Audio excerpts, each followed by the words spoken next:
புத்தாண்டு நல்வாழ்த்துக்கள்.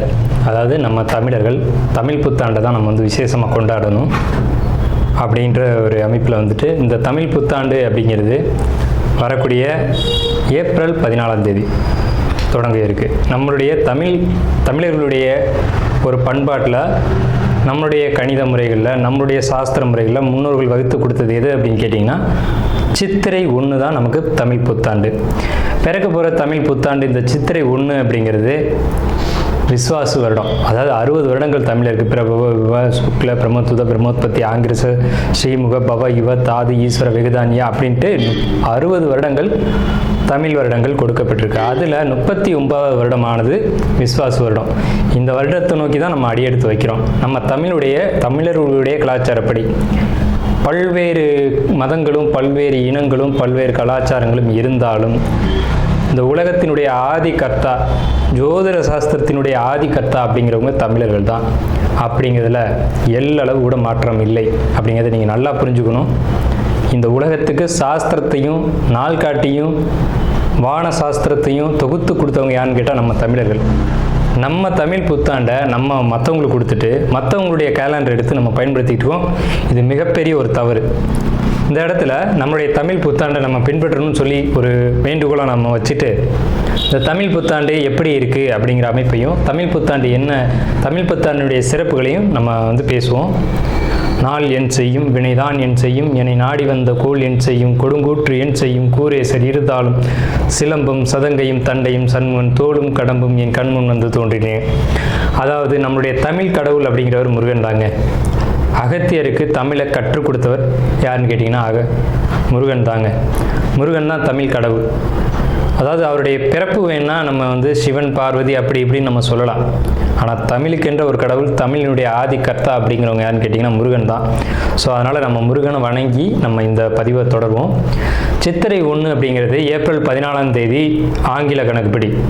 ஆங்கில கணக்கை தயவு செஞ்சு யாரும் எடுத்துக்க வேணாம். ஆங்கில நாள்காட்டி தவறானது தான். இது வந்து நம்ம சவால் விட்டே சொல்லலாம். ஒரு 15 நாட்கள் ஆங்கில நாட்காட்டியில் காணாமல் போய் அதை தேடி கண்டுபிடிச்சி அதுக்காக நாட்களை திருத்தின ஒரு வரலாறு நம்ம வரலாறு இருக்குது. நல்லா தெரிஞ்சுக்கோங்க. இன்னையிலேருந்து இன்னும் நூற்றுக்கணக்கான வருடங்களுக்கு கிரகணத்தை ஆதி காலத்திலே குறித்து வச்சுருக்காங்க நம்ம முன்னோர்கள். ஸோ அப்படிப்பட்ட நம்மளுடைய தமிழ் வருடப்பிறப்பான விஸ்வாச வருடப்பிறப்பு எப்படி நடக்குது அப்படின்னு பார்த்தீங்கன்னா, திங்கட்கிழமை அன்னைக்கு பிரதமை திதியில் சுவாதி நட்சத்திரத்தில் வஜ்ரம் நாமயோகத்தில் கௌளவ கரணத்தில் பிறக்க இருக்குது. இந்த சித்திரை 1 தாங்க கேரளாவில் ஐயப்பனுக்கு நடை திறப்பு முதல்ல நடக்கக்கூடிய நாள். அப்படின்னா சித்திரை விசு அப்படின்னு சொல்லுவாங்க. விசு அப்படின்னா சமப்படுத்துதல் அப்படின்னு பேர். சித்திரை விசு அப்படிங்கிறத கேரளாவில் விசேஷமாக கொண்டாடுறாங்க. ஏன்னா நம்மகிட்டேருந்து பிழிஞ்சு போன ஒரு மொழி வந்து மலையாளம் அப்படிங்கிறது. சரி, விஸ்வாசு வருடத்துக்கு நம்ம முன்னோர்கள் என்ன விளக்கம் கொடுத்துருக்காங்க அப்படின்னா, விஸ்வாசு அப்படின்ற சொல் வந்துட்டு நேர்மை, நீதி, செல்வம் அப்படின்னு உயர்ந்த ஒரு அர்த்தத்தை வச்சுருக்காங்க. நம்மளுடைய தமிழ் மொழிக்கு நம்ம தமிழ்லேயே அர்த்தங்கள் தேட வேண்டிய ஒரு காலகட்டம் வந்தாச்சு. சரி, இந்த விஸ்வாசு வருடம் அப்படிங்கிறது நேர்மை, நீதி, செல்வம் அப்படிங்கிற ஒரு அர்த்தத்தில் வருது இந்த சொல் அப்படிங்கிறது. இந்த விஸ்வாசு வருடத்துக்கு உண்டான பலன்களாக நம்ம முன்னோர்கள் என்ன சொல்லியிருக்காங்க அப்படின்னு பார்த்தீங்கன்னா, விஸ்வாசு வருடம் தன்னில் வேளாண்மை ஏறும், பசுமாடும் மாடும் பழிக்கும், சிசு நாசம், மறையோர்கள் வாழ்வார்கள், மாதவங்கள் மீறுமே, மற்றுலகில் உண்டு மலை அப்படின்னு சொல்லியிருக்காங்க. மற்றுலகில் உண்டு மலை அப்படின்னு முடிக்கிறாங்க. இதனுடைய அர்த்தம் என்னன்னு கேட்டிங்கன்னா, இந்த வருடம் விஸ்வாசு வருடம் அப்படிங்கிறது ஒவ்வொரு 60 வருடங்களுக்கு ஒரு முறை 39 ஆண்டாக பிறக்கக்கூடிய இந்த விஸ்வாசு வருடமானது வருகின்ற காலகட்டத்தில் எல்லாம் வேளாண்மை உயரும் அப்படின்னு சொல்லியிருக்காங்க. பசுமாடும் மாடும் பழிக்கும் அப்படின்னா நம்மளுடைய பசுமாடுகள் அப்படிங்கிறது நல்ல ஒரு முன்னேற்றத்தை அடையும். மாடு ஆடுகளுக்கு ஒரு நல்ல தீவனங்கள் கிடைத்து அதுவும் நல்ல செழித்து வரும். ஆதி காலத்தில் வந்து மாடை தான் செல்வமாக குறிப்பிட்டிருக்காங்க. இன்றைக்கி வந்து பணம் அப்படின்ற ரூபாய் தாள்களை நம்ம வந்து பணமாக குறிப்பிட்றோம். ஒரு முன்னோர்கள்லாம் வந்து மாடு எவ்வளோ இருக்குது, மாட்டினுடைய அந்த குப்பை வந்து வேஸ்ட்டெல்லாம் எங்கே ஒரு மனிதன் வந்து எங்கே சேகரிக்கிறானோ அதை போய் முதல்ல பார்ப்பாங்கங்க. அதை வச்சு தான் அவனுடைய செல்வம் என்னன்றதை குறிப்பிட்டு பொண்ணு கொடுக்குறதா இருக்கட்டும், பொண்ணு எடுக்கிறதா இருக்கட்டும், இதெல்லாம் நம்முடைய மரபில் இருந்து வந்த ஒரு விஷயம். ஸோ அப்போ இத்தனை மாடுகள் இருந்தால் தான் அவன் செல்வந்தன் அப்படின்ற ஒரு கான்செப்ட் வந்து முன்னோர்கள் நமக்கு காமிச்சிருக்காங்க. அப்படிப்பட்ட பசுமாடுகள் மாடும் பழிக்கும் அப்படின்ற ஒரு வார்த்தையை வந்து அங்கே குறிப்பிட்டிருக்காங்க. சிசு நாசம் அப்படின்ற வார்த்தையை சொல்கிறாங்க. மறையோர்கள் வாழ்வார்கள். மறையோர்கள்னால் யாருன்னு கேட்டிங்கன்னா சமுதாயத்தில் முக்கியமாக இருக்கக்கூடிய பெரியவங்க, மற்றவங்களுக்கு வழிகாட்டக்கூடியவங்க வாழ்வாங்க அப்படின்றத சொல்லியிருக்காங்க. மாதவங்கள் மீறுமே அப்படின்ற ஒரு வார்த்தையும் வருது. மாதவங்கள் மீறும் அப்படின்னா ஒழுக்கக்கேடான செயல்பாடுகளில் மனிதர்கள் நடக்க வேண்டிய காலகட்டங்கள் வரும். ஒழுக்கக்கேடுனா என்னங்க? இந்த விரல் தான் ஒழுக்கக்கேடு, இந்த ஒற்றை விரல் தான். இந்த விரலை வச்சு தான் நம்ம பட்டன் அமுக்கிறோம், காசு வாங்கிட்டு அமுக்கிறோம். இதுதான் மாதவங்கள் மீறுமே அப்படின்றது. ஸோ அந்த மாதிரிலாம் இல்லாமல் மனசாட்சிக்கு துரோகம் செய்யாமல் யார் நீதி பரிபாலனம் செய்வாங்க அப்படின்றத தெரிஞ்சு சரியான வாக்களித்து நல்ல தலைவனை தேர்ந்தெடுக்க வேண்டிய காலகட்டங்கள் அப்படிங்கிறத இங்கே மறைமுகமாக இந்த விசுவாச வருடத்தினுடைய வெண்பா பாடல் அப்படிங்கிறது நமக்கு சுட்டி காட்டுது. இந்த சித்திரை வருட பிறப்பானது மகர லக்னம்னு சொல்லக்கூடிய சர லக்னங்களில் விழுகுது. எப்படின்னு கேட்பீங்க? தமிழனுடைய கணக்குப்படி சூரியன் எப்போது கிழக்கு வானில் உதிக்கிறதோ அதுதான் லக்னம். ஸோ சித்திரை மாதம் 1ஆம் தேதியானது உதிக்கக்கூடிய நேரம் அப்படிங்கிறது கிழக்கு வானத்தில் சூரியன் உதிக்கக்கூடிய அந்த டைம் அப்படிங்கிறது 2:22 அதிகாலை மணி 2:22க்கே சூரியன் கிழக்கு வானத்தில் உதிச்சிடறார். அப்போ அது லக்னமாக போட்டுக்கணும், இந்த வருடத்தினுடைய பிறப்பு லக்னமாக போட்டுக்கணும். ஸோ அப்படி நம்ம போடும்போது மகர லக்னம் சர லக்னத்தில் விழுகுது. முன்னோர்கள் சித்திரை 1ஆம் தேதி அப்படிங்கிறத கண்டறிஞ்சு அந்த 1ஆம் தேதி தொடங்கக்கூடிய லக்னத்தை கண்டறிஞ்சு அதுக்கான பலன்களை பஞ்சாங்கங்களில் எழுத ஆரம்பிச்சிருக்காங்க. ஸோ அதன் அடிப்படையில் சர லக்னமான மகர லக்னத்தில் இந்த புத்தாண்டு அப்படிங்கிறது பிறகுது. இது ஒரு விசேஷமான ஒரு விஷயந்தான்.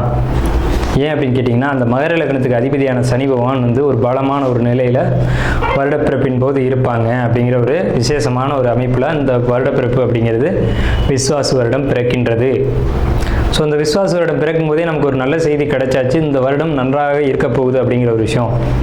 சரி, இதை சித்திரை மாதம் தான் நீங்கள் தமிழருடைய கலாச்சாரம் அப்படின்னு சொல்லிங்களே, இதுக்கு ஏதாவது ஆதாரம் இருக்கா அப்படின்னு கேட்டிங்கன்னா கண்டிப்பாக இருக்கிறது. புறநானூறு அப்படின்ற ஒரு தமிழ் இலக்கியம் இருக்குது. அதில் போய் தேடி பார்த்தீங்க அப்படின்னா தலைநாள் பூத்த பொன் இனர் வேங்கை அப்படின்ற சொல்லும், கனிவேங்கை நன்னாளே நாடி மலர்தலால் அப்படின்ற வார்த்தை வரும். அதாவது சித்திரை மாதத்தில் பூக்கள் அதிகமாக பூத்து குலுங்கும். அதனால தான் தலைநாள் அப்படின்ற சொல்ல யூஸ் பண்ணுறாங்க. தலைநாள்னா முதல் மாதம் அப்படின்னு, தலை மாதம் கடை மாதம் அப்படின்னு பிரிக்கிறாங்க. கனிவேங்கை நாடி மலர்தலால், கனிவேங்கை நல்லான் நாடி மலர்தலால், அந்த பூக்கள் பூக்கிறதுனால அந்த கனிவேங்கை மாதம் அப்படிங்கிறதையும் தலைநாள் பூத்த பொன் இனர் வேங்கை அப்படின்ற சொல்லும் புறநானூறு அப்படின்ற இலக்கியத்தில் தமிழ் மாதம் முதல் மாதம் சித்திரை மாதம்ன்ற குறிப்பீடு அங்கே இருக்குது. சரிங்களா? வண்ண மலர்கள் பூத்து குலுங்கக்கூடிய ஒரு பொன்னான மலர்கள், பொன் போன்ற மலர்கள். இன்றைக்கும் கேரளாவில் ஒரு மஞ்சள் நிறத்தில் தங்க நிறத்தில் பூக்கக்கூடிய பூக்களை பறித்து அவங்க விசேஷத்துக்கு சித்திரை 1 அன்னைக்கு கொண்டாடுறாங்க. அவங்க தமிழ் பண்பாடை பின்பற்றுறாங்க அப்படின்றத இதை நீங்கள் தெரிஞ்சுக்கலாம். சரிங்களா? இப்போ இந்த சித்திரைக்கு அதிதேவதை யாருன்னு கேட்டிங்கன்னா மகாவிஷ்ணு. மகாவிஷ்ணு தான் காக்கக்கூடிய கடவுள் அப்படின்னு சொல்கிறாங்க. மகாவிஷ்ணு எங்கும் நிறைந்தவர் அப்படின்னு சொல்கிறாங்க. சரிங்க சார், சித்திரை மாதம் விசேஷங்களை கொண்டாடலாமா அப்படின்ற ஒரு கேள்வி வரும். 100% கொண்டாடலாம். ஏன்னு கேளுங்க. இதுக்கு உதாரணம் ராமர் தான். ராமர் பட்டாபிஷேகம் ஏற்ற மாதம் எதுன்னு கேட்டிங்கன்னா சித்திரை மாதங்க. அப்போது விலக்கப்பட்ட மாதங்கள் அல்ல, இது விசேஷத்துக்கு ஏற்றுக்கொள்ளப்பட்ட மாதம் எதுன்னு கேட்டிங்கன்னா சித்திரை மாதம்தான். பகவத்கீதையிலே ஒரு வார்த்தை வருது, ருதுக்களில் நான் வசந்த ருதுவாக இருக்கிறேன் அப்படின்னு கிருஷ்ணன் சொல்கிறார். நம்மளுடைய வாக்கியம் இல்லை, இது பகவானுடைய சொல். அப்போ வசந்த ருது அப்படின்றது எதுன்னு கேட்டிங்கன்னா சித்திரை 1 தான் வசந்த ருதுவினுடைய தொடக்கம். வசந்த காலம் அப்படிங்கிறது வெயில் காலம் அப்படின்னு தான் பேர், கோடை காலம் அப்படின்னு பேர். வசந்த காலமானது சித்திரை வைகாசி, இந்த 2 மாதத்தையும் வசந்த காலம் அப்படின்னு குறிப்பிடுறாங்க சமஸ்கிருதத்தில். அப்போ இந்த வசந்த காலம் எனக்கு பிடித்த ருது அப்படின்னு சொல்கிறாரு கிருஷ்ணர். ஸோ ராமர் பட்டாபிஷேகம் ஏற்றுக்கிட்ட ருது எது அப்படின்னு கேட்டிங்கன்னா சித்திரை மாதம். அப்போ சித்திரை மாதம் புது வீடு வாங்கலாம், புது வீடுக்கு கிரகப்பிரவேசம் பண்ணலாம், புது மனை எழுப்பலாம், மனை சம்பந்தப்பட்ட விஷயங்கள், மங்கள காரியங்கள், இது எல்லாம் செய்வதற்கு உகந்த மாதம் சித்திரை மாதம். சரி, அப்போ அந்த சித்திரை மாதம் பார்த்திங்கன்னா சித்திரா பௌர்ணமி அப்படின்னு ஒன்று வரும். சித்திரை பௌர்ணமி அப்படின்ற ஒரு விசேஷம் வரும். சூரியன் மேசத்திலும் சந்திரன் துலாத்திலும் இருந்து சித்திரை நட்சத்திரம் வருகின்ற நாளில் பௌர்ணமி திதியானது உதிக்கும். ஒவ்வொரு தமிழ் மாதத்துக்கும் குறிப்பிட்ட நட்சத்திரத்தில் தான் பௌர்ணமி திதி வரும். அந்த திதி எந்த காலகட்டத்திலையும் மாறாது. அதனால தான் தமிழர்கள் ரொம்ப நுட்பமானவர்கள் நம்ம சொல்கிறோம். வைகாசி மாதம் அப்படின்னு எடுத்துக்கிட்டோம்னா அந்த மாதத்துக்கு பேர் வைகாசின்னு ஏன் வந்தது அப்படிங்கிறது தெரியணும். விசாக நட்சத்திரத்தில் பௌர்ணமி உதிக்கும். மேச ராசியானது மே மாதம் நம்ம மேச ராசின்னு சொல்கிறோம், மேடத்தை மே அப்படின்னு சொல்கிறோம். நம்மக்கிட்டேருந்து எடுத்துக்கொண்ட ஒரு வார்த்தை ஆங்கிலத்தில். மேடம்ன்ற சொல்ல மேஷம், மேடம்ன்ற சொல்ல மே அப்படின்னு திரிச்சிருக்காங்க. இவ்வளோதான் விஷயம், சரிங்களா? மேடம் நம்ம குறிப்பிட்றோம் ராசியில், அதை மே மாதம்னு அவங்க குறிப்பிட்றாங்க. அப்போ இந்த பருவ காலத்தில் மே மாதம் வரக்கூடிய இந்த சித்திரை நட்சத்திரத்தில் தான் சித்திரை மாதம் பௌர்ணமி உதிக்கும். முழு நிலா, பெரிய நிலா உதிக்கும். சந்திரன் வந்து ரொம்ப பிரகாசமாக இருக்கக்கூடிய பௌர்ணமி திதியானது முதல்ல உதிக்கிற மாதம் சித்திரை மாதத்தில் தான் அவ்வளோ முழு நிலாவாக ஒலிக்கும். இந்த சித்ரா பௌர்ணமி அப்படிங்கிறது சித்திரகுப்தனுக்கான விசேஷ நாள். சித்திரகுப்தன் யாருங்க? யமனுடைய பிஏ, யமனுடைய கணக்காளி, யமனுடைய பணியாளர்.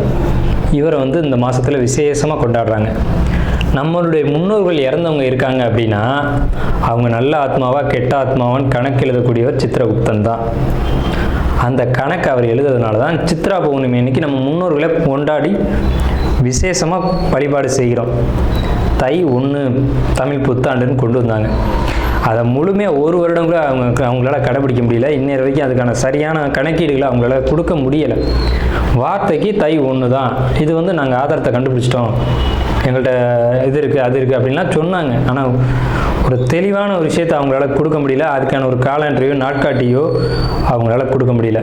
சித்திரை 1 தான் தமிழர்களுக்கான புத்தாண்டு. அந்த புத்தாண்டை விசேஷமாக கொண்டாடணும். எப்படிலாம் கொண்டாடலாம் சார்? எப்படி கொண்டாடலாம்? சித்திரை மாதத்துக்கு முத நாளே அதுக்கு நம்ம தயாராகணும். நம்மளுடைய பாரம்பரிய உடைகளை அன்றைக்கி அணியணும். என்னது நம்ம பாரம்பரிய உடை அப்படின்னு கேட்டிங்கன்னா, தும்பப்பூ மல்லு வேட்டின்னு கேள்விப்பட்டிருப்பீங்க. மல்லு வேட்டி வந்து தும்ப நிறத்தில் தாங்க இருக்கும். தமிழருடைய உடை அப்படின்னு எடுத்துக்கிட்டிங்கன்னா, நம்ம வந்து வெயிலில் இருக்கக்கூடியவங்க, விவசாயம் பண்ணக்கூடியவங்க, உழைக்கக்கூடியவங்க, நமக்கு வந்து மல்லு வேட்டி தான் ஒத்து வரும். இந்த இப்போ கலாச்சாரம் மாறிடுச்சு, என்னென்னவோ உடைகள் அணிகிறாங்க. அதெல்லாம் நமக்கான உடை கிடையாது. தும்பப்பூ மல்லு வேட்டி தான் நமக்கான உடை. அப்போ இந்த மல்லு துணியை தான் நம்ம வஸ்திரத்தை அணியணும். மேல் சட்டை போடக்கூடிய வழக்கம் நம்மளுடைய கலாச்சாரத்தில் கிடையாது. அப்படி போடுறது ரொம்ப தவறான விஷயம். நம்ம தவறான விஷயத்தை நோக்கி போய்கிட்டு இருக்கோம். ஒரு ஊசியில் குத்தி ஒரு துணியை நெஞ்சு நீங்கள் போட்டிங்கன்னா நீங்கள் தமிழர்களே கிடையாது. உறுதியாக சொல்லுவேன். வெறும் துணியை நூலில் கோக்காமல் அணிகிறவன் தான் உண்மையான தமிழன். இதை மறுத்து பேசவே முடியாது. இதுதான் உண்மையான வரலாறு. அதாவது ஒரு துணியை எடுத்து அப்படியே உடலில் சுற்றிக்கணும், அவன் தான் தமிழன். மேல் அங்கம் வந்து வஸ்திரம்ன்ற துண்டும், அது எவ்வளோ பெருசாக வேணாலும் இருக்கலாம், அது சின்னதாக வேணாலும் இருக்கலாம். அது அவங்களுடைய வசதியை பொறுத்தது. ஆனால் சுத்தமான மல்லுவாக இருக்கணும். மல்லுன்றது பருத்தி நூலால் செய்யப்பட்டது. நம்ம வந்து பருத்தியை உற்பத்தி செய்யக்கூடியவங்க. நம்ம நிலத்தில் தான் பருத்தி உற்பத்தி ஆகும். அதுக்கான சரியான மண் வந்து தமிழர்களுடைய மண் தான். உலகத்துக்கே ஆடையும் சாஸ்திரத்தையும் கற்றுக் கொடுத்தவங்க யாருன்னா தமிழன் தான். ஸோ இந்த மாதிரி பாரம்பரிய உடைகளை அணிஞ்சு நம்ம விசேஷத்தை கொண்டாடணும். பச்சடி செய்வாங்க அன்னைக்கு, சித்திரை 1 அன்னைக்கு பச்சடி செய்வாங்க. இன்றைக்கெலாம் யாருமே செய்யறதில்ல. வேப்பம்பூ பச்சடி, மாங்காய் பச்சடி இதெல்லாம் செய்வாங்க. அது ரொம்ப இனிமையாக இருக்கும். வேப்பம்பூ எப்படி சார் இனிமையாக இருக்கும்? செய்வாங்க சார், அதை இனிப்பாக செய்ய முடியும். பச்சடி செய்வாங்க. அன்னைக்கு அந்த உணவை எடுத்துக்கணும். வேப்பம்பூ ரசம்லாம் வச்சு அன்றைக்கி சாப்பிடுவாங்க. அவ்வளோ ருசியாக இருக்கும். அந்த நாளில் அந்த உணவை தான் எடுத்துக்கணும்னு நமக்கு முன்னோர்கள் சொல்லியிருக்காங்க. அதை தவிர்த்து நீங்கள் போகிறது அப்படிங்கிறது ஒரு சிறப்பான விஷயம் கிடையாது. சரி, நம்ம வந்து இந்த 39ஆம் ஆண்டில் இருக்கோம். கலியுகாதி வருஷம் 5127ஆவது ஆண்டு இந்த விசுவாச வருடம் பிறக்குது. இந்த ஆண்டினுடைய ராஜா மந்திரி அப்படிங்கிறது சூரியன். இந்த ஆண்டினுடைய ராஜா மந்திரி அப்படிங்கிறது சந்திரன். அர்க்காதிபதி சூரியன், மேகாதிபதி சூரியன், சஸ்யாதிபதி குரு, சேனாதிபதி சூரியன், ரசாதிபதி சனி. இந்த ஆண்டினுடைய ராஜா அப்படின்னு சொல்லக்கூடியவர் சந்திரன் பலமாக இருக்காங்க. இந்த ஆண்டு உடைய தொடக்கத்திலே பலமாக இருக்காங்க. சனி பலமாக இருக்காங்க. சூரியன் பலமாக இருக்காங்க. சூரியன் எப்போவுமே வருஷ ஆண்டு பிறப்பு அப்படின்னாலே சூரியன் பலமாக தான் இருப்பார். அது என்ன ஸ்பெஷல்னு கேட்டிங்கன்னா, அந்த வீடு வந்து எந்த ஒரு பலகீனமும் அடையாமல் இருக்குது. மேசராசி. சஸ்யாதிபதி குரு அதீத பலத்தில் இருக்கார். எப்படின்னு கேட்டிங்கன்னா, பரிவர்த்தனை யோகத்தில் குரு சுக்கிரன் பரிவர்த்தனையில் தங்களுடைய வீடுகளை மாற்றிக்கிட்டு, பகை கிரகங்கள் தான் குரு சுக்கிரன், ஆனால் தங்களுடைய வீடுகளை பரிமாற்றம் செஞ்சுக்கிட்டு நல்ல ஒரு பலமான நிலையில் இருக்காங்க. இந்த வருஷம் மழை வந்து ரொம்ப அற்புதமாக பெய்யும். சகல ஜீவராசிகளுக்கும் உணவுகள் தட்டுப்பாடு இல்லாமல் கிடைக்கும். ரொம்ப பெரிய ஒரு அற்புதமான விஷயம். அன்னதானங்கள், கோயில் விசேஷங்கள் சிறப்பாக நடக்கும்.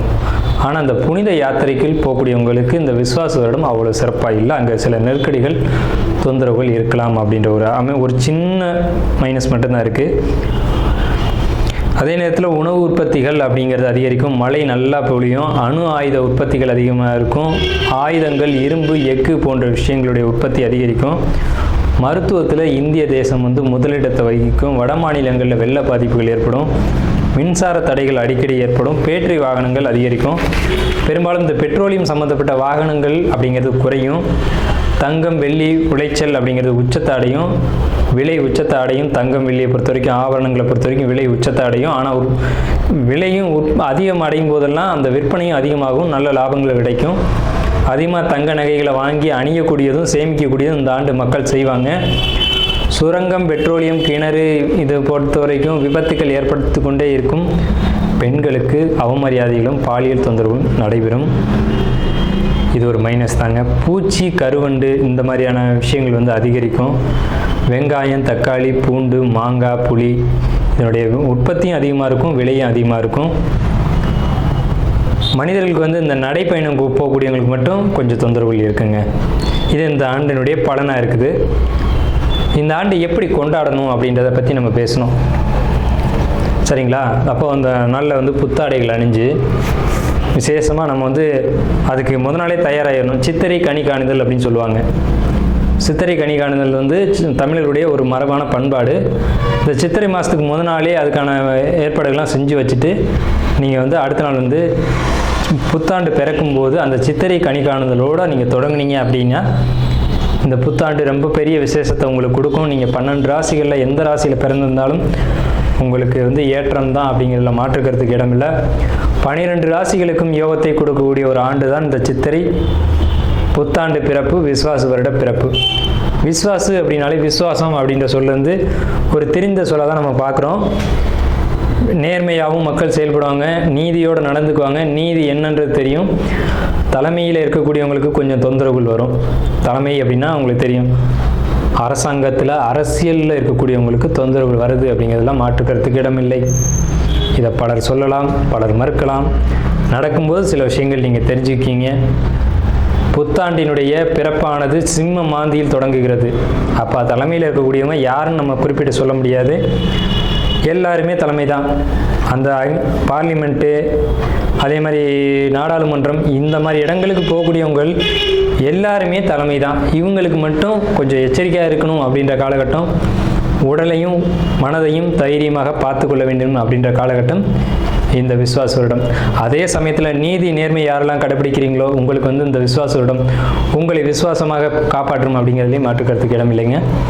ஸோ நம்மளுடைய இந்த வீடியோ பார்த்த அனைவருக்கும் நன்றிகள். கன்னிராசியினுடைய இறுதி நட்சத்திர பாதமானது சித்திரை 1, 2.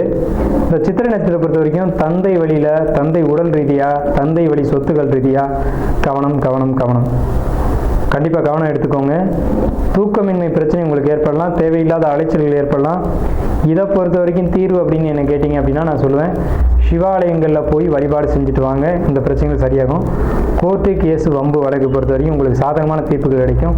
எதிரிகள் தொல்லை இனி இல்லை அப்படின்னு தான் நம்ம சொல்லுவோம். இந்த ஆண்டு உங்களுக்கு பெரிய மனிதருடைய தொடர்பு, பெரிய மனிதருடைய சப்போர்ட் அப்படிங்கிறது சித்திரை நட்சத்திரத்துக்கு உண்டு. உறவினர்களால் பெருமையும், உறவினர்களுக்கு ஒரு சந்தோஷமான ஒரு நிலையும் உங்களால் ஏற்படும். நீங்களும் அவர்களால் ஒரு சந்தோஷமான மகிழ்ச்சியான ஒரு நிலைக்கு போவீங்க. குடும்பத்தில் நல்ல காரியங்கள் அப்படிங்கிறது கண்டிப்பாக நடந்தே தீரும். இந்த கன்னி ராசி அப்படிங்கிறது காலபுருஷனில் 6வது ராசி. மேஷம், ரிஷபம், மிதுனம் அப்படின்னு எண்ணி வரும்போது 6வது ராசியாக வருது. இந்த ராசிக்காரங்க நீங்கள் எப்படி இருப்பீங்க அப்படின்னு பார்த்தீங்கன்னா, ரொம்ப ஒரு என்ன சொல்கிறீங்க, நமக்கு மட்டும்தான் எல்லாம் தெரியும், நம்மளை தவிர யாருக்குமே எதுவுமே தெரியாது அப்படிங்கிறதும், எல்லாரையும் நகைச்சுவையாக பேசுறதும், கிண்டல் அடிக்கிறதும், குறைவாக மதிப்பிடுறதும், இந்த தன்மைகள் உங்கள்கிட்ட அதிகமாக இருக்கும். எப்போவுமே ஒரு பழமொழி சொல்லுவாங்க, ஊசிக்கு ஊசி எதுன்னு பாயக்கூடாது அப்படிம்பாங்க. ஆனால் நீங்கள் யாரையாக இருந்தாலும் ஒரு எடை போட்டு பார்ப்பீங்க. அந்த மாதிரியான தன்மைகள் அப்படிங்கிறது சில நேரங்களில் யாருக்கையும் மனசு கஷ்டத்தை ஏற்படுத்தக்கூடிய ஒரு நக்கல், நகைச்சுவை அப்படிங்கிறதெல்லாம் உங்கள்கிட்ட அதிகமாகவே காணப்படும். ஆனால் அறிவு சார்ந்தவங்க தான் கலைத்துறை, எழுத்துத்துறை, அதே மாதிரி கவிதை எழுது, நாடகத்துறை, இந்த துறைகளுக்கெல்லாம் கன்னிராசி அப்படிங்கிற அமைப்பு வந்து ரொம்ப விசேஷமான அமைப்பு. நீதித்துறை, ஒயிட் காலர் ஜாப்னு சொல்லக்கூடிய ஜாப் எல்லாமே வந்து அறிவை மட்டும் பயன்படுத்தி செய்யக்கூடிய உடல் உழைப்பு அல்லாத செயல்களுக்கும், உடல் உழைப்புக்குமே வந்து கன்னிராசி ஒரு விசேஷமான ராசி தான். அறிவும் வேலை செய்யுது, உடலும் வேலை செய்யுது. கடுமையாக உழைக்கிறீங்க, அதே நேரத்தில் அறிவை ரொம்ப பயன்படுத்தி உழைக்கிறீங்க அப்படின்னா அவங்க யாருன்னு கேட்டிங்கன்னா கன்னிராசி, கன்னி லக்னக்காரங்க தான். ஸோ இப்பேற்பட்ட விசேஷங்கள் நிறைந்த இந்த கன்னிராசிக்கு விஸ்வாச ஆண்டு எப்படி இருக்கும்? முதல்ல விஸ்வாச ஆண்டினுடைய பலன்களை பார்க்குறோம். விஸ்வாச வருடம் தண்ணில் வேளாண்மை ஏறும் அப்படின்னு சொல்லியிருக்காங்க. தயவு செஞ்சு நம்மளுடைய சேனலை ஸ்கிப் பண்ணாமல் முழுமையாக பாருங்கள். நம்ம வந்து ஜோதிடம், ஆன்மீகம், பரிகாரம், ராசிபலன் அப்படிங்கிற வீடியோக்களை தொடர்ந்து கொடுக்குறோம். தங்களுடைய பொன்னான நேரத்தை ஒதுக்கி முழுமையாக பாருங்கள் மற்றும் நம்ம சேனலுக்கு ஆதரவு கொடுங்க. இந்த சேனலை பொறுத்த வரைக்கும் சப்ஸ்கிரைப் பண்ணி வச்சுக்கோங்க. விஸ்வாச ஆண்டை பொறுத்த வரைக்கும் விஸ்வாசம் வருடம் தண்ணில் வேளாண்மை ஏறும், பசுமாடு மாடும் பள்ளிக்கும், சிசுநாசம் மறையோர்கள் வாழ்வார்கள், மாதவங்கள் நீருமே மற்றுலகில் உண்டு மலை அப்படின்னு சொல்லியிருக்காங்க. அப்போ இந்த ஆண்டு அப்படிங்கிறது 12 ராசிக்குமே எப்படி இருக்கும் அப்படின்னு பார்த்தோம்னா வேளாண்மை விளைச்சல் அப்படிங்கிறத பொறுத்த வரைக்கும் குறைவில்லை. ஆடு மாடுகளை பொறுத்த வரைக்கும் குறைவில்லை. ஆனால் இன்னைக்கு காலகட்டம் என்ன போச்சுன்னா இந்த வேளாண்மைக்கும் பசுமாடு ஆடு வளர்க்குறதுக்கும் எண்ணிக்கைகள் மக்கள்கிட்ட வந்து குறைஞ்சிட்டே வருது. உழைக்காமல் வாழணும் அப்படிங்கிற ஒரு கான்செப்டில் மக்கள் வந்து போயிட்டுருக்காங்க. அது அரசு வேலை, அரசாங்க வேலை, அதே மாதிரி ஒரு கம்பெனி வேலை, அந்த மாதிரி போயிடணும் அப்படின்னு நினைக்கிறாங்க. அப்போ இதெல்லாம் யார் பாப்பா? விவசாயமோ வேளாண்மை யார் பாப்பா? மாடுகள் யார் பாப்பா? இதெல்லாம் நம்முடைய ஒரு பாரம்பரியமான விஷயம் தானே, இதெல்லாம் பார்க்கணும் தானே. இதெல்லாம் இன்னைக்கு மக்கள்கிட்ட சுத்தமாக இல்லாமே போயிடுச்சு. ஸோ அப்படிப்பட்ட ஒரு நிலையில் இருக்கக்கூடிய இந்த விஸ்வாச வருடமானது இதெல்லாம் மீண்டும் வந்து வேளாண்மையாக இருக்கட்டும், பசுமாடுகளாக இருக்கட்டும், இதெல்லாம் தொழிலாக மாறும் அப்படிங்கிற ஒரு அமைப்பில் இந்த ஆண்டு பிறந்திருக்கு. ஸோ முதல்ல நான் உங்களுக்கு வாழ்த்துக்களை தெரிவிச்சுக்கிறேன். இந்த ஆண்டினால உங்களுடைய பலன்கள், இந்த ஆண்டினால உங்களுக்கு ஏற்படக்கூடிய பலன்கள் என்னென்ன அப்படின்னு பார்க்கும்போது ஃபர்ஸ்ட் இந்த வருடம் வந்து உங்களுக்கு ரொம்ப நல்லா இருக்க போகுது அப்படிங்கிற ஒரு விஷயத்த சொல்லிட்டு எந்த ஒரு விஷயத்தையும் நிதானித்து பொறுமையாக முடிவெடுப்பீங்க, பெரியவங்களுக்கு மதிப்பு கொடுத்து ஒரு முடிவை எடுப்பீங்க அப்படின்ற முதல் விஷயத்தை நான் உங்களுக்கு பதிவு செய்கிறேன்.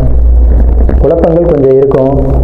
ஒரு மாதிரி குழப்பமாக இருக்கும்போது, முடிவெடுக்க முடியாமல் இருக்கும்போது பெரியவங்களை கேட்டு நீங்கள் முடிவெடுப்பீங்க அப்படின்ற ஒரு நல்ல விஷயம் இந்த ஆண்டில் வந்து தெரியுது. உங்களுடைய சாட்டை பொறுத்த வரைக்கும், இந்த ஆண்டினுடைய கிரக அமைப்பை பொறுத்த வரைக்கும் தெரியுது. அதே மாதிரி இந்த ஆண்டு பொருளாதார வரவு பொறுத்த வரைக்கும் உங்களுக்கு பெரிய அளவில் இருக்கும். ஒரு மனிதனுக்கு பொருளாதார வரவு சரியாக இருக்குது அப்படின்னாலுமே அவனுக்கு நிம்மதி அப்படிங்கிறது கிடைச்சிருக்கு. ஸோ நிம்மதி கிடைச்சிட்டாலுமே வாழ்க்கையில் யாருக்கும் துன்பம் துயரங்கள் நினைக்காம தன்னுடைய வேலை உண்டு, தான் உண்டு அப்படின்னு போகக்கூடிய ஒரு அமைப்பு உண்டு. ஸோ இந்த ஆண்டு நீங்கள் வந்து ரொம்ப ஒரு கிளியரன்ஸாக ஒரு இந்த ஆண்டை வந்து நகர்த்தி போடுறதுக்கும், யாருக்கும் எந்த துன்பங்கள் விளைவிக்காமல் உங்கள் வாழ்க்கையை நகர்த்திட்டு போகக்கூடிய ஒரு ஆண்டாக இருக்கும். மொத்தமாக சொல்ல போனோம் அப்படின்னா இந்த ஆண்டு அப்படிங்கிறது சகோதர வழி உறவுகள், உங்களுடைய சொந்த பந்த உறவுகள், இவங்கள்ட்டெல்லாம் ஒரு நல்ல மதிப்பு மரியாதை கிடைக்கும். அதேமாதிரி அவங்களும் உங்களை நல்ல ஒரு மதிப்பு மரியாதையும் நடத்துவாங்க. நீங்களும் அவங்கள்ட்ட ஒரு அனுசரணையாகவும் அன்பாகவும் நடந்துக்குவீங்க அப்படின்ற ஒரு தன்மை வந்து இந்த ஆண்டில் நிச்சயமாக இருக்குது. ஸோ பொருளாதாரத்தை பொறுத்த வரைக்கும் எந்த ஒரு தொந்தரவுகளோ பிரச்சனைகளோ இல்லை. தந்தையோடைய உடல்நிலையை பொறுத்த வரைக்கும் கொஞ்சம் எச்சரிக்கையாக இருக்கணும் அப்படின்ற அமைப்பு வந்து கன்னிராசிக்கு இந்த ஆண்டினுடைய கிரக அமைப்பு அப்படிங்கிறத சுட்டி காட்டுது. மனசுக்குள்ளே எப்போவுமே ஒரு குழப்பம் வந்துருக்கும். இந்த குழப்பத்துக்கு நீங்கள் யார்கிட்டையும் முடிவு தெரிவிக்க மாட்டீங்க. ஏன்னா உங்களுக்கு வந்து அந்த ஹெட்வைட் அப்படிங்கிறது இருக்கும். யார்கிட்டையும் கேட்கக்கூடாது. இல்லை அப்படின்னா ரொம்ப பெரியவங்க, சமுதாயத்தில் ரொம்ப முக்கியமானவங்கள்ட்ட மட்டும் ஆலோசனை கேட்டுக்கீங்க. பெரும்பாலும் ஜட்ஜஸ் தான் இந்த லக்னத்தில் இருப்பாங்க. அவங்க போய் யார்கிட்ட கேட்க முடியும்? ஒரு கஷ்டம் கவலைன்னா யார்கிட்டையும் தெரிவிச்சுக்க முடியாது. அவங்கள ஒரு உயர் பதவியில் இருக்கக்கூடியவங்க. ஸோ அந்த மாதிரியான ஒரு நிலையில் இருக்கக்கூடியவங்களுக்கு என்ன மாதிரியான பலன்கள் அப்படின்னு பார்த்தா யார்கிட்டையாவது முக்கியமானவங்ககிட்ட தான் ஆலோசனை கேட்க முடியும் அப்படிங்கிற ஒரு அமைப்பில் இருக்கீங்க. ஸோ யாரேனும் ஒரு பெரியவங்களை நாடி நீங்கள் வந்து உங்களுடைய குழப்பங்களை தீர்த்து கொள்ளக்கூடிய ஒரு ஆண்டாக இந்த ஆண்டு இருக்கும். உங்கள் குடும்பத்தில் சுப காரியங்கள், சுப நிகழ்ச்சிகள் அப்படிங்கிறது நிச்சயமாக நடக்கும். குழந்தை இல்லைன்னு காத்துட்டு இருக்கவங்களுக்கு குழந்தை கிடைக்கும். அதே மாதிரி வீடு கட்டணும் அப்படின்னு நினைக்கக்கூடிய கன்னிராசி, கன்னி லக்னக்காரங்களுக்கு இடம், நிலம், வீடு, சொத்து சேர்க்கைக்கான காலகட்டங்கள், கிரகப்பிரவேசம், இந்த மாதிரி முக்கியமான மங்கள காரியங்களை செய்யக்கூடிய காலகட்டம் தான் இது. அப்படி இல்லை சார், பழைய வீடாக இருக்குது சார், ஆல்ட்ரு பண்ணணும்னு நினைக்கிறேன், கண்டிப்பாக பண்ணுவீங்க, ஆல்ட்ரு பண்ணுவீங்க. ஆல்ட்ரு பண்ணக்கூடிய ஒரு காலகட்டம் இந்த ஆண்டில் இருக்குது. குழந்தைகளை பொறுத்த வரைக்கும் அவங்களுடைய வாழ்க்கையில் ஒரு நல்ல காரியம் அப்படிங்கிறது தான் நடக்கும். குழந்தைகள் வெளியூர் வெளிநாடு போய் படிக்கக்கூடிய அமைப்பு அப்படிங்கிறது கன்னிராசிக்கு உண்டு. இல்லை சின்ன பையனாக இருக்கான், இப்போ தான் ஸ்கூலில் சேர்க்க போகிறேன் அப்படின்னீங்கன்னா ஒரு ஸ்கூலில் சேர்க்கக்கூடிய ஒரு அமைப்பு, அல்லது உயர்கல்விக்காக இன்னொரு இடத்துல கூட்டி போய் சேர்க்கக்கூடிய ஒரு அமைப்பு அப்படிங்கிறதுலாம் கன்னிராசி கன்னி லக்னத்துக்கு இந்த ஆண்டு நிச்சயமாக உண்டு. வம்பு வழக்கு கோர்ட்டு கேஸை பொறுத்த வரைக்கும் கன்னிராசிக்கு சாதகமான தீர்ப்புகள் அப்படிங்கிறது இந்த ஆண்டு வரும். எதிரிகளுடைய தொந்தரவு அப்படிங்கிறது அதுலேருந்து நிவர்த்தியாகி அதில் ஒரு தீர்வு கிடைக்கக்கூடிய காலகட்டம் அப்படிங்கிறது கன்னிராசிக்கு எந்த விசுவாச ஆண்டு அப்படிங்கிறது எதிரிகளுடைய தொல்லைக்கு ஒரு முற்றுப்புள்ளி அப்படின்னு சொல்லலாம். அதே டைமில் யார் நல்லவங்க யார் கெட்டவங்க அப்படின்னு பிரித்து பார்க்கக்கூடிய ஒரு காலகட்டம் இது. அப்போ இத்தனை நாள் வரைக்கும் நம்ம ஒரு தவறான ஒரு நபரை வந்து நல்லவர் நினச்சிருந்துருப்போம், அவன் தான் படு ஐக்கியம் நடந்திருப்பான். அவங்களை விட்டு ஒதுங்கி வரக்கூடிய காலகட்டம். நல்ல நண்பர்கள் வந்து சேருவாங்க. ஒரு ஆகாத நபர்கள் இருக்காங்க அப்படின்னா நம்ம நட்பு வட்டத்திலிருந்து வெளியேறுவாங்க அப்படிங்கிற ஒரு அமைப்பு இருக்குது. தொழில் செய்யக்கூடிய கன்னிராசிக்காரங்களை பொறுத்த வரைக்கும் தொழில் சற்று தொய்வு ஏற்படும் அப்படிங்கிற மாற்றுக்கிறது கேட்டோம்ல. ஆனால் வருமானம் பொருளாதாரத்தை நம்ம முன்னாடியே சொல்லிட்டோம். அப்புறம் ஏன் சார் தொழிலில் பிரச்சனை சொல்லிங்கன்னா, தொழிலில் சின்ன சின்ன சுணக்கங்கள் ஏற்படத்தான் செய்யும், அதையும் நம்ம சுட்டி காட்டிடணும். அதே நேரத்தில் ஜாப்பில் இருக்கக்கூடிய கன்னிராசிக்காரங்களை பொறுத்த வரைக்கும் நல்லா இருக்குது. ஜாப்லேயும் கொஞ்சம் தொந்தரவுகள் வரும். அந்த தொந்தரவுகளுக்கு பின்னாடி அந்த ஜாப்பில் ஒரு ப்ரொமோஷனோ இன்க்ரிமெண்ட்டோ நீங்கள் எதிர்பார்த்த ஒரு விஷயங்கள் அப்படிங்கிறது கிடைக்கும். எதிரிகளை ஜெயிப்பீங்க. நல்ல ஒரு ஆண்டு தான், விசுவாச ஆண்டு. கன்னி லக்னம் அல்லது கன்னி ராசியை பொறுத்த வரைக்கும் மிகப்பெரிய நல்ல பலன்களை அடக்கியிருக்கு. அதாவது ஒரு 60% மேலே நல்ல பலன்களை கன்னிராசிக்கு இந்த விசுவாச புத்தாண்டு அப்படிங்கிறது வச்சிருக்கு. ஸோ வாழ்த்துக்களும் வணக்கங்களும்.